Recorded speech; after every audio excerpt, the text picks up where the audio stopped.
বৃষ্টির কারণে সকাল সকাল ভিডিওটা একদমই শুরু করতে পারিনি। এত পরিমাণে বৃষ্টি হয়েছে আজকে, বেশ কয়েকদিন যাবৎ অনেক পরিমাণে বৃষ্টি হচ্ছে। জানি না কাদের এলাকায় কেমন, তবে আমাদের এলাকায় কিন্তু অনেক অনেক পরিমাণে বৃষ্টি হচ্ছে। আমি কিন্তু মুন্সিগঞ্জে থাকি, তো মুন্সিগঞ্জ জেলায় অনেক পরিমাণে বৃষ্টি হচ্ছে। অনেক অনেক জেলায় নাকি ঝড়ও হচ্ছে, জানি না কোন এলাকায় কি হচ্ছে। তবে আমাদের এলাকায় আল্লাহর রহমতে ঝড় হয়নি, বৃষ্টি হয়েছে। তো এই তো এখানে আমি মুরগিকে খাবার দিয়ে দিয়েছিলাম, আর ওইদিকে আমার মেয়ে খেলা করতেছিল। আর হালকা করে একটু পরিবেশটা দেখিয়ে দিলাম আমাদের এখানকার বৃষ্টির কি পরিবেশটা হয়ে গিয়েছে। আর এদিকে তো রান্নাবান্নাও আমি বসিয়ে দিয়েছি, ডাল বসিয়ে দিয়েছি, ভাত বসিয়ে দিয়েছি।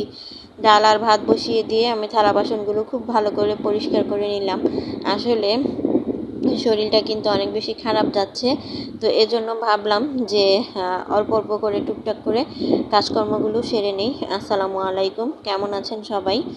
তো এই তো কাজকর্ম সারতে সারতে আপনাদের সাথে ভিডিও শেয়ার করলাম। অনেক দিন হয় আমি ভিডিও খুব ভালো করে আপলোড করতে পারি না, তো চেষ্টা করব নিয়মিত ভিডিও আপলোড করার। চ্যানেলের কিন্তু 12টা বেজে গিয়েছে অলরেডি। আমার চ্যানেলের অনেক অনেক বেশি খারাপ অবস্থা, তবুও ভাবলাম যদি নতুন করে আবার রেগুলারলি ভিডিও দিলে চ্যানেলটা একটু ঠিক করা যায়। তো এই তো ভাত তো বসিয়ে দিয়েছিলাম রাইস কুকারে, সেটা আপনারা দেখেছেন। তো এদিকে আমি তরকারিটাও বসিয়ে দিয়েছিলাম। তো হয়েছে কি, কারেন্টটা হঠাৎ করেই চলে গিয়েছে। ওই যে বললাম যে এত পরিমাণে বৃষ্টি, হালকা একটু বৃষ্টির ভাব দেখলে, হালকা একটু ঝড় দেখলেই সাথে সাথে কারেন্টটা বন্ধ করে দেয়। তো সেজন্যই হচ্ছে কারেন্টটা চলে গিয়েছে। আর এই দিকে হচ্ছে আমি তরকারিটা বসিয়ে দিয়েছিলাম। তো তরকারিটা নামিয়ে ভাবলাম যে ভাতটা রান্না করে নেই, না হলে তো ভাতটা নষ্ট হয়ে যাবে।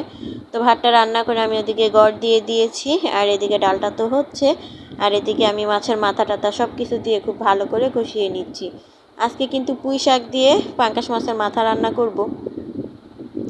আসলে পুঁই শাকটা কিন্তু আমি আপনাদের ভাইয়া অনেক অনেক বেশি পছন্দ করি। তো পুঁই শাকটা আমরা চিংড়ি মাছ দিয়ে খাই, পাঙ্গাস মাছ দিয়ে খাই, শোল গজার যেটাই হোক না কেন, সবগুলো মাছ দিয়ে আমরা পুঁই শাকটা অনেক অনেক বেশি পছন্দ করি। তো এজন্যই হচ্ছে আমরা প্রায় সময় পুঁই শাক রান্না করে খাই। তো এদিকে আমার ডালটা হয়ে গিয়েছে, ডালটার চারদিকটা আমি খুব ভালো করে মুছে নিব।